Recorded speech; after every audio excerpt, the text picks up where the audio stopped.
It was a quiet evening. Jessica Hiringa clocked in just as she did every night. The same gas station, the same shift, the same lonely parking lot. But tonight would be different. Tonight in this video, a predator had been watching her, waiting for the perfect moment.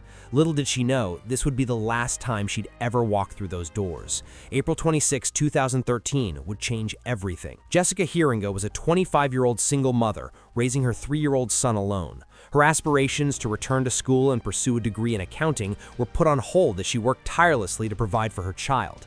The grave responsibility she carried overshadowed her dreams, yet she pressed on, determined to make the best life for them both. Every night she braved the solitude of a night shift at the Exxon station in Norton Shores, Michigan, never imagining that her life and the life of her son would be changed forever. On the night of April 26, 2013, the clock seemed to tick in a way she had never felt before, as something ominous hung in the air, unnoticed. What happened next was chilling. The last customer of the night arrived at 11 p.m. to find the gas station completely deserted, with no trace of Jessica. Her purse and jacket lay undisturbed, but she was gone.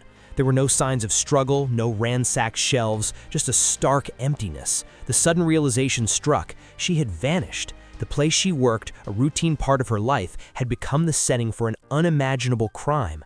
Was this a random act of violence, or had someone been watching her for weeks, waiting for this exact moment? As the investigation began, it was clear this wasn't a random act of violence. This was no spur-of-the-moment crime. It was something darker. The investigators began to piece together the eerie details that hinted at a meticulously planned attack. One crucial clue was found near the back of the station, a laser sight cover, an item that suggested this wasn't a crime of passion, but one of calculated intent.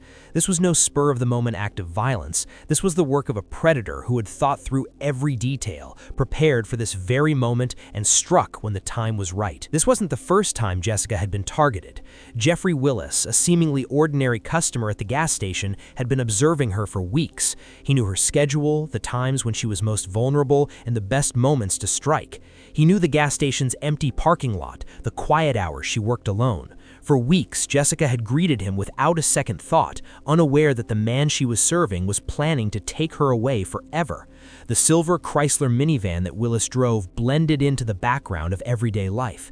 It was just another car in the parking lot, easily overlooked, but the horror it carried would shake this quiet town to its core. The seemingly innocuous vehicle would forever be tied to Jessica's disappearance and the terror that followed. But Jessica's gut had already warned her. Just days before she vanished, a fellow customer had approached her with concern, telling her that she shouldn't work alone at night.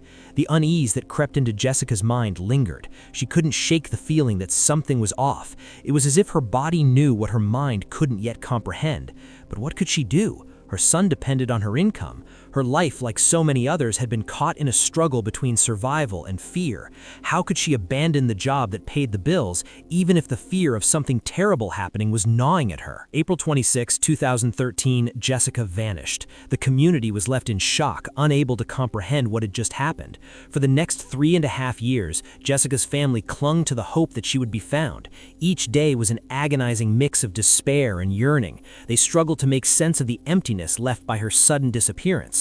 The investigation was extensive, involving multiple law enforcement agencies, diving teams, and volunteers.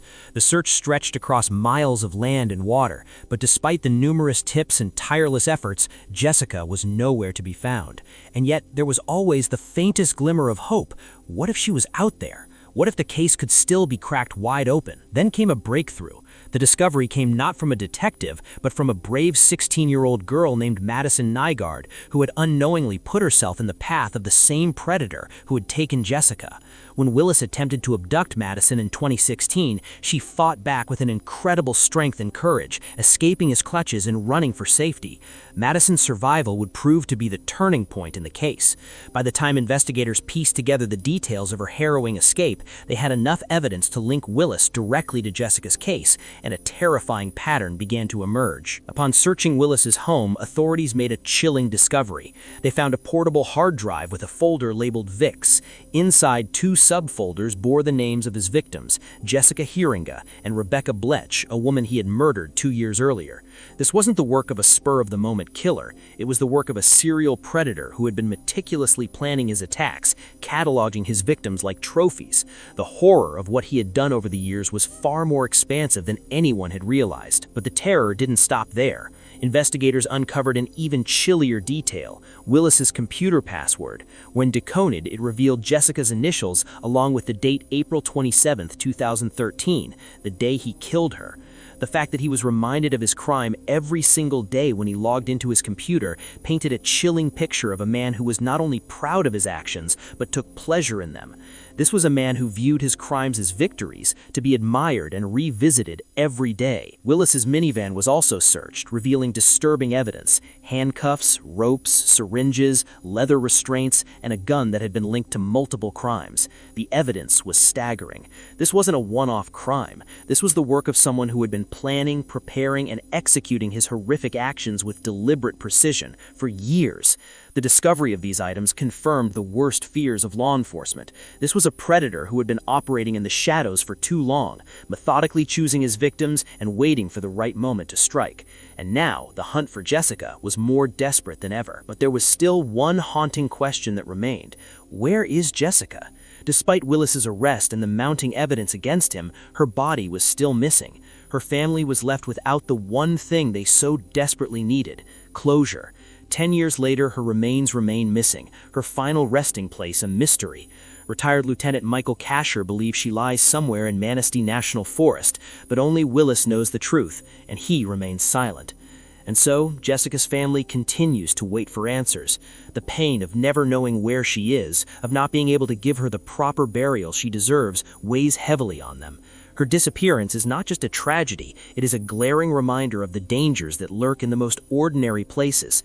Every night, women across America are working alone, just as Jessica did, vulnerable to those who are watching, waiting, and planning their next move.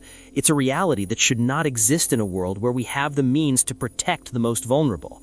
What needs to change? Why aren't we protecting our most vulnerable workers? What steps are we taking to make sure this never happens again? If you work a night shift alone, tell someone your schedule right now. Set up a simple check-in system. If they don't hear from you, they call. It's free. It's simple. It could save your life.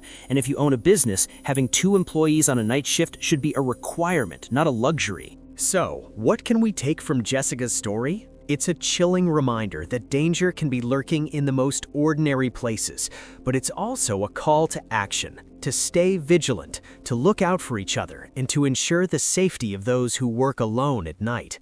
If you found this story as haunting as we did, don't forget to hit that like button. Subscribe to stay updated on more shocking true crime stories that you won't want to miss.